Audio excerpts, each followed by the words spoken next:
Hello everyone and thanks for stopping by.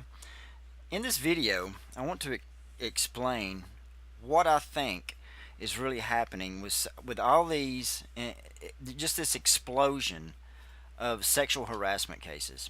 And I don't think it is hardly anything that anyone would suspect.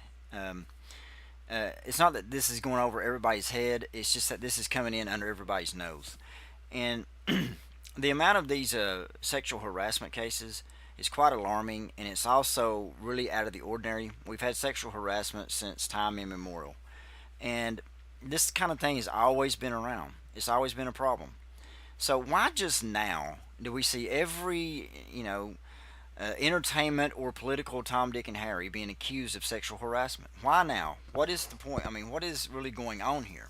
Well, I think the end game to these sexual harassment accusations isn't necessarily to take certain individuals out of a position or anything like that, not to blackmail or nothing like that.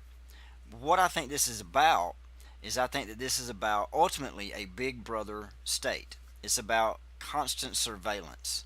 And I want to explain to you what I mean by that. This is the woman that you're seeing right here. This is a district attorney, or rather a former Dallas district attorney, um, who over the weekend of November 11th and 12th was I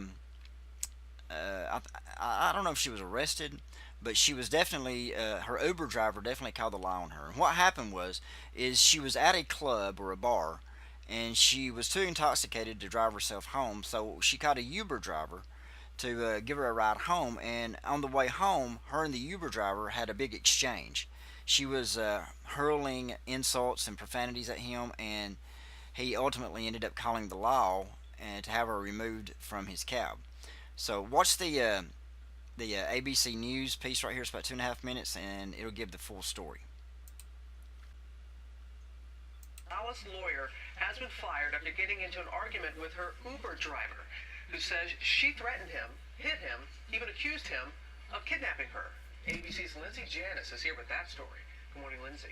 Good morning, Robin. The Uber driver made an audio recording of that ugly standoff, posting it on his Facebook page shortly after his passenger, that Dallas prosecutor, losing her job that she held for 6 years. Oh my God, you're an idiot. You were a legitimate... You're listening to the argument that led to the firing of one of Dallas County's assistant district attorneys. I'm asking you politely to please No, step out because of the now I'm vehicle. pissed. Uber driver Sean Platt says he was driving Texas lawyer Jody Warner home from this bar Friday night when she became upset about directions and began threatening him. You're so stupid, I want the cops to come so that they can up. She kept saying she was assistant DA. Said, who are they going to believe, you or me? And that's a good point. Pausing here real quick. This woman was this woman was willing to use her power and influence and her position to, help persuade public opinion. So it doesn't matter what the truth is. Hey, I'm the district attorney, I'm the lawyer, they're going to believe me. So this kind of shows you how human nature works in these cases.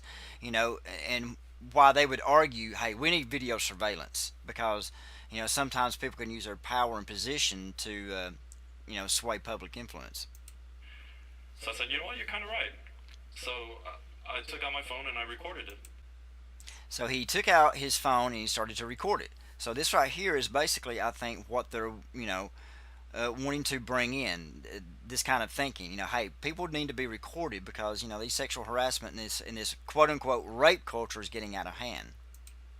He says he pulled over and asked her to get out of the car. When she refused, he called the police. She actually hit me. It was not how I expected my night to go.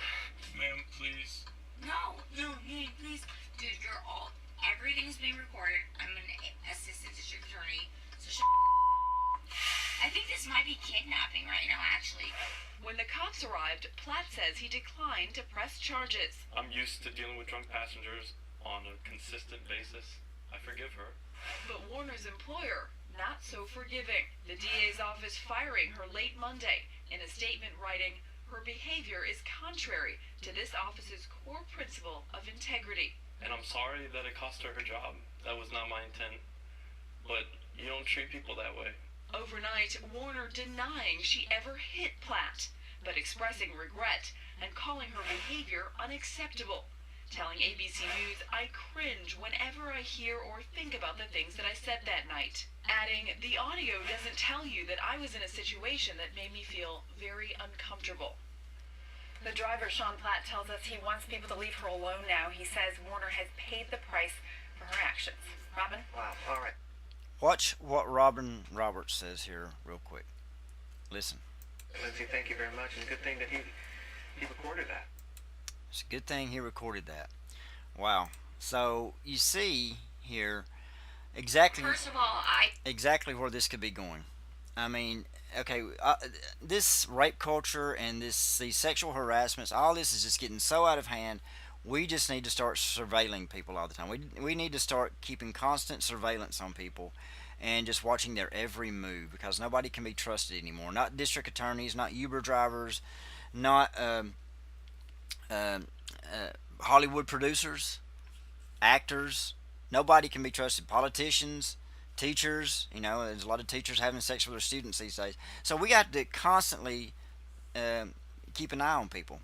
And I think that's what this is about. It's basically to make a case to bring in a big brother state, or to help make a case to bring in a big brother state, and basically just watch people all the time. Watch every little move they make and every little sound every little word that they speak. And I think that's what this is about. And I think Big Brother is on his way.